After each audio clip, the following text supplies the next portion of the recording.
m'ont dit: «Alors, tout nous plaît, scénario, humour, tout y est. Bon, le style de dessin, faut tout reprendre». Vous l'avez compris, aujourd'hui, je reçois Fanny, alias Xiangyu, qui a sorti son premier webtoon payé par la plateforme. C'était une conversation passionnante enregistrée à l'occasion du bilan que je fais aux participants qui ont terminé le challenge des 30 exercices. Le bilan est en fait fait pour aiguiller les élèves dans leur prochaine étape quand ils veulent apprendre le dessin ou quand ils veulent devenir professionnels. Bref, je vous en dis pas plus. Si le sujet de la création des webtoons vous intéresse, s'il vous plaît, interagissez avec cette vidéo en mettant des commentaires, en la partageant, etc. Moi, ça me permet de savoir que le sujet vous intéresse et je vous ferai plus de contenu sur ce sujet-là, quitte à aller interviewer des experts en la matière. Bref, je vous laisse avec la vidéo. Mon cas est assez particulier.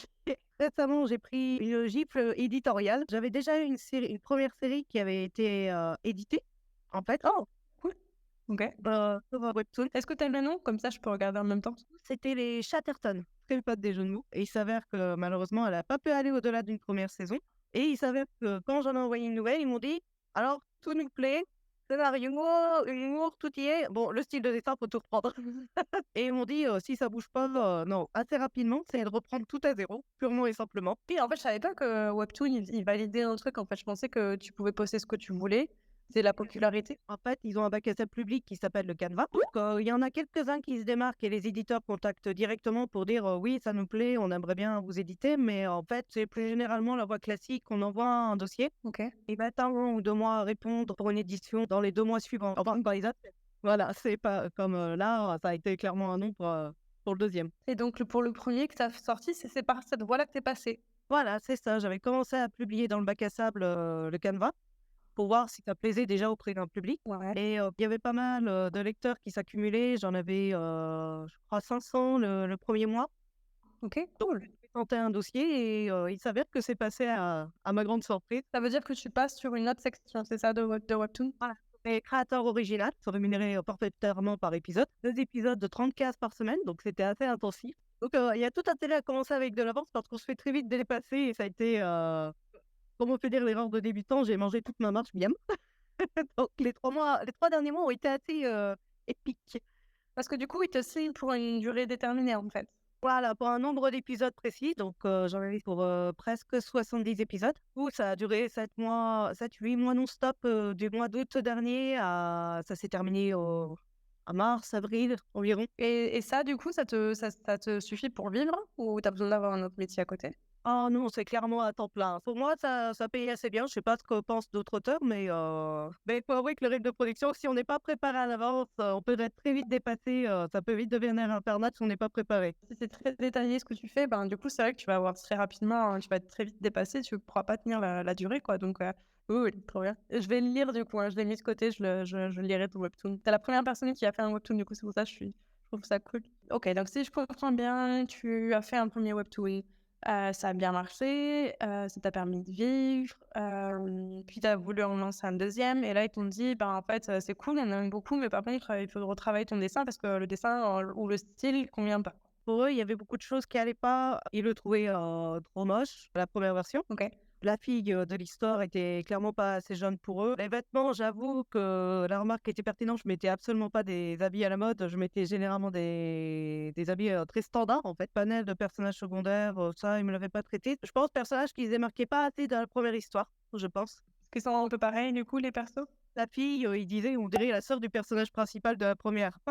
Donc pas et la mise en page, j'avais des couleurs, généralement trop sombres. Suite à un refus de la première histoire, j'ai réussi à discuter avec mon éditeur pour lui envoyer de futures nouvelles ébauches. Pour d'abord discuter, ébauche, purement ébauche, avant qu'il me donne une validation, avant que j'envoie un nouveau dossier. J'ai essayé de prendre au maximum leurs remarques pour, faire ces nouvelles ébauches, sachant qu'en plus de ces fiches de présentation, on doit présenter, une fiche avec le résumé, toute la trame narrative, les fiches personnages et 3 épisodes au total. C'est là que je me suis dit que le challenge, justement, c'était l'idéal de voir plusieurs choses. Oui, il y a des points que je n'aurais pas forcément pensé à creuser. Et bon, je me suis rendu compte que j'avais beaucoup de points faibles, qu'il fallait que je travaille en fond. Et même si je prenais, les livres à côté pour travailler, je sens que le challenge m'a beaucoup apporté là-dessus. En fait, on se prend au jeu, et ce petit rituel, mine de rien, ça a fait bizarre d'en sortir et de se dire que c'était déjà terminé, en fait. Pas le temps passé. J'ai gardé le carnet, sous la main et puis, revoir un peu sur le papier, c'est bien aussi parce que j'ai tendance à trop me reposer sur la tablette en se disant, «Bon, je fais 1000 erreurs, c'est pas grave, j'ai pas de bouton annulé, je peux peut-être gommer 1 fois, 2 fois, mais après,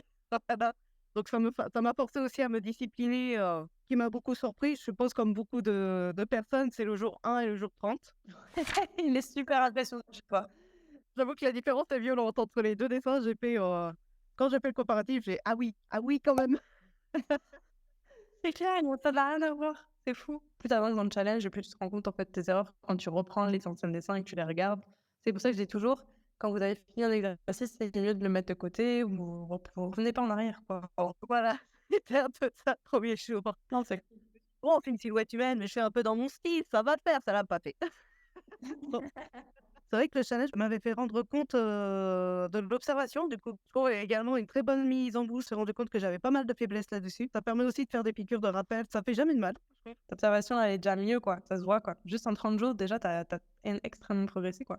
Puis même ton style, si on appelle ça le style, il est plus conscient, si tu veux, le deuxième dessin. Pour le premier jour, on sent que c'est plus, bon, bah, t'as pas trop le choix, t'as un peu moins de contrôle sur ce que tu fais, c'est un peu plus de la chance que, tu vois. Bah, c'est ça et je pense que la première série, beaucoup de cases étaient dues à de la chance, je pense. Après, avec le recul, vu que j'étais dans un rythme, un peu de surproduction, en fait, le fait d'en être ressorti, en fait, j'ai pas pris du tout de recul, sur ce que j'avais fait et j'ai balancé une nouvelle série sans forcément avoir pris tout le recul sur le travail effectué. J'avais bien fait des progrès, mais sans travailler le fond, en fait. Je pense c'est que ça a été une grave erreur parce que leurs exigences à la boîte d'édition ont monté naturellement, vu qu'ils sont de plus en plus connus et ils cherchent encore plus qualitatif, ce qui était pas forcément le cas. Ils essayaient un peu tout avant et je pense que je suis rentrée pile dans le train qu'il fallait, bah, quand ils essayaient un peu tout. Il y a des histoires de plus en plus qualitatives graphiquement et qu'ils ont aussi beaucoup plus de dossiers sur la table, bah, ils sont obligés de faire un choix et vu que je me dis: «Ça m'embête parce que j'aimerais continuer à travailler chez eux», j'ai pas non plus 2000 solutions. Donc je me dis: Oui. soit je prends tout les cornes ou soit, je peux tourner longtemps en rond comme ça donc J'interromps juste cette vidéo pour vous expliquer qu'à ce moment-là, en fait, je lui ai donné quelques conseils, en fait, sur son dessin. Je l'ai aiguillé sur qu'est-ce qu'elle pouvait faire pour la suite. Je pense que cette partie de la vidéo est assez personnelle, donc je l'ai pas inclus dans cette vidéo. Mais sachez que si vous voulez avoir un bilan avec moi, il vous suffit de terminer le challenge des 30 exercices ou il vous suffit de réserver un bilan de compétences directement. Vous avez le lien dans la description.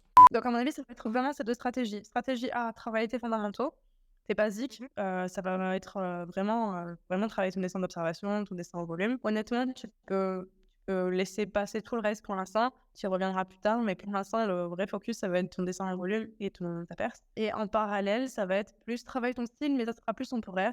Juste le temps que le dossier soit validé. En plus, vu que tu as déjà été validé, j'imagine que connaissant ton travail, tu as tombé le travail quand il fallait, donc tu as un avantage par rapport à quelqu'un qui commencerait pour la première fois son premier webtoon. Moi, je peux t'accompagner sur ce truc-là aussi, si tu le souhaites. Pareil, tu auras des retours, des allers-retours. Donc, tu fais un dessin, tu me l'envoies, moi, je te corrige ça. Même si c'est du coaching, de temps en temps, tu vois, un cours, 1 heure ou 1 heure et demie, 1 fois par mois, j'en sais rien. Enfin, ça dépend les délais que tu as en tête, mais ça peut être aussi une bonne manière de te faire vraiment progresser d'un coup et de te faire gagner du temps, en fait. C'est clair? Est-ce que ça te semble cohérent? Comme je t'avais dit en parallèle, j'avais essayé de revoir tout à zéro, les livres et tout. Même si j'ai encore, comme je t'ai dit, pas mal de choses à travailler, en tout cas, ça pourrait être intéressant. J'attendais, justement l'entretien avec impatience parce qu'entre un éditeur qui dit, telle chose qu'il faut corriger et avoir l'avis, justement de quelqu'un aussi professionnel que toi, justement, j'avais hâte de voir en me disant: «Il y a peut-être des trucs, qu'il m'a pas forcément dit». Oui, lui, il va te dire des choses plus d'un point de vue, pas marketing, mais tu vois, il va savoir ce que les auditeurs, les spectateurs, les lecteurs, ce que les lecteurs vont apprécier. Mais il va pas t'expliquer comment atteindre cet objectif, tu vois? Il va te dire en clair, bah, en fait, il faut que tu te retravailles ton dessin et tu es là: «Mais je fais comment en fait?» Parce que c'est pas un prof de dessin, les lecteurs, tu vois? Et c'est en gros Ce que j'ai dû reprendre, en fait, j'ai dû les appeler parce que de base, le message, c'était juste, «Tout est bon sauf le style de dessin». J'étais en mode: «Ça veut tout dire et rien dire». ah voilà, donc ça Il m'a donné quelques axes d'amélioration, mais c'est tout, ouais.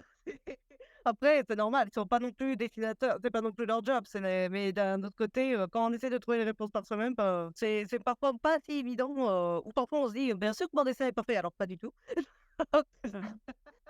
Si toi, tu vois pas comment régler le problème par toi-même, ce qui est OK, parce qu'en vrai, surtout sur les dessins, bah, en fait, on est tellement dedans et puis c'est notre bébé, tu vois? On fait nos trucs, on le fait comme on a envie de le faire donc c'est toujours un peu compliqué de se faire entendre dire que, bah, le dessin va pas ou que le style va pas. Mais du coup, c'est le but du dessinateur, du prof de dessin de te dire: «Bah, voilà, OK, quel est ton objectif? Quel style tu veux atteindre? Quelle zone de ton dessin tu n'es pas satisfaite et que tu as envie de corriger?» Et moi, mon but, c'est de t'accompagner à atteindre ce truc-là. Mon but, c'est pas de changer ton style, mon but, c'est pas de changer, tu vois, qui tu es et ce que tu aimes. Mon but, c'est simplement de t'accompagner pour magnifier, si tu veux, ton dessin et te donner aussi les outils pour que que tu puisses progresser sans moi, en fait, à terme. Parce que, bah, mon but, c'est aussi que tu sois indépendante. Le coaching, pour moi, c'est un truc temporaire. Après, ce que je t'ai envoyé, elle a plus besoin de moi maintenant. Elle fait son truc toute seule. Peut-être qu'elle reviendra vers moi dans, j'en sais rien, 1 an, 2 ans, parce qu'elle ressent le besoin de retravailler un truc en particulier et qu'elle arrive plus à avoir, de recul, en fait, sur ce qu'elle produit. Et du coup, ce qui est bien aussi pour elle, c'est qu'elle a pu augmenter ses tarifs. Parce que du coup, son dessin, s'améliore. Donc du coup, elle a augmenté ses tarifs. Créativement, le reste vient avec. Exactement. Ça m'éclaire pas mal, franchement. OK. Puis ça rassure aussi d'avoir des retours, savoir si je vais dans la bonne direction aussi. On se dit: «Bon, on voit qu'il y a eu des progrès, c'est sûr, quand on compare, mais est-ce que ça va être suffisant pour continuer, en fait?» Tout dépend de tes délais, en fait. Tout dépend du temps que tu as devant toi. Évidemment, travailler par toi-même avec des livres et cetera, ça marche. Trouver des trucs sur internet, ça marche. Mais c'est sûr que d'avoir, soit un accompagnement, soit avoir, voilà, quelque chose qui est spécialement fait pour toi, bah, évidemment, ça te fera progresser encore plus vite. Donc tout dépend, en fait, dans tous les cas, tu progresseras. Dans tous les cas, tu Donc progresseras. C'est juste, voilà, à quelle rapidité tu veux progresser, en fait, c'est plus ça. c'est ça. Alors, bah, comme je t'ai dit, l'observation dans les médias, pas trop possible, mais par contre, oui, quand je pourrai, oui, ça m'intéresse carrément, en tout cas. En tout cas, merci beaucoup pour tes retours.